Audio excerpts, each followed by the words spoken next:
से बात करना चाहूँगा कि जो असल में डिफरेंस हम किस तरह क्रिएट कर सकते हैं इस वक्त इस माशरे में।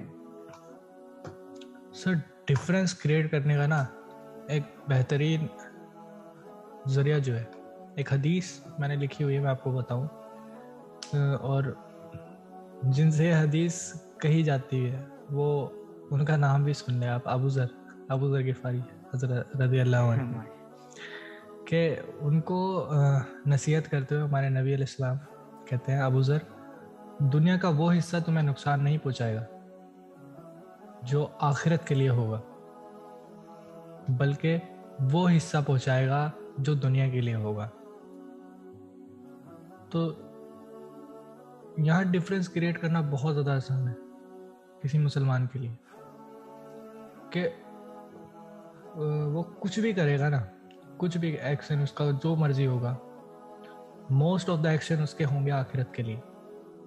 अगर ऐसा है तो डिफरेंस क्रिएट हो जाएगा, क्योंकि इस्लाम जो है वो 180 डिग्री अपोजिट चलता है जब वो आखिरत के बारे में काम करता है। क्योंकि जब उससे कहा जाएगा कि ये चीज़ नहीं करनी, जब वो मुआशरे से टकराएगा, वो कहेगा अल्लाह के सिवा किसी की इबादत नहीं करनी, तो वो मुआशरे से टकराएगा। ये डिफरेंस क्रिएट कर रहा है कि मुआशरा अलग, वो अकेला बंदा अलग, मुसलमान अकेला अलग। तो ये चीज़ डिफरेंस क्रिएट कराएगी।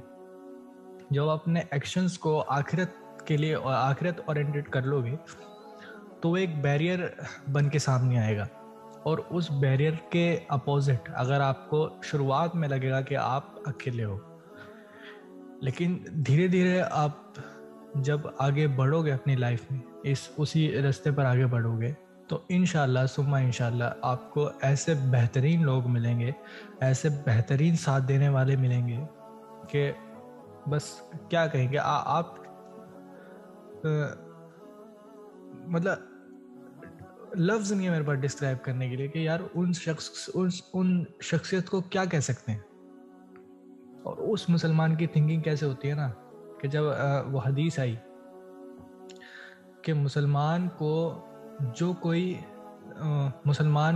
जो कोई थकावट होती है, कोई गम होती है, कोई बीमारी होती है, दुख होती है, तकलीफ होती है, यहाँ तक कि एक कांटा चुभ जाता है ना, उस पर भी अल्लाह ताला उसके गुनाह माफ़ कर देते हैं। तो जब ये साइकोलॉजी लेके आप आगे लेके चलोगे ना, तो जब भी आपको परेशानी आ रही है इस माशरे से टकराने में, you feel happy, you be always happy. जब आपको कोई तकलीफ आ रही है, आपको मार पड़ रही है, आपको गालियाँ पड़ रही है, लोग आपको मौलवी कह रहे हैं, यू बी हैप्पी। क्यों? गुनाह माफ़ हो रहे हैं भाई, क्या दिक्कत है? तो इस मेंटालिटी के साथ जब आप इस रास्ते पर बढ़ोगे तो कोई आपके सामने टिक ही नहीं सकता भाई। कहेगा कितना सब्र है यार इस बंदे के अंदर, हमने इसको इतना कुछ कह लिया, इतना बुरा बुरा कहने लगे हमसे, इस बंदे को कोई फर्क ही नहीं पड़ता। बिकॉज उसके पीछे एक वजह है ना, तो उस वजह को समझे। मुसलमान की आइडेंटिटी क्या होती है उसको समझे, कि आप किस तरीके से अपने मेंटल स्ट्रक्चर को लेके चल रहे हैं। और उसके बाद सबसे बेहतरीन सूरा जो कुरान के अंदर है, सूरह काफिरून, यानी शिर्क से बचने के लिए सबसे बेहतरीन सूरा। कुल या अय्युहल काफिरून, ए काफिरो। मतलब अंदाज देखे ना, कोई इंसान कह सकता है किसी को ए काफिर? कह सकता है? नहीं कह सकता ना।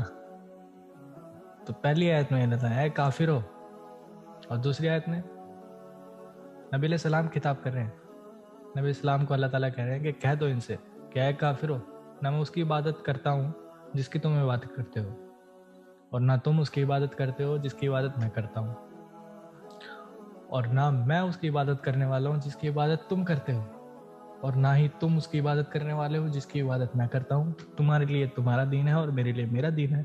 कितना बड़ा डिफरेंस क्रिएट हो रहा है यहाँ पर। जी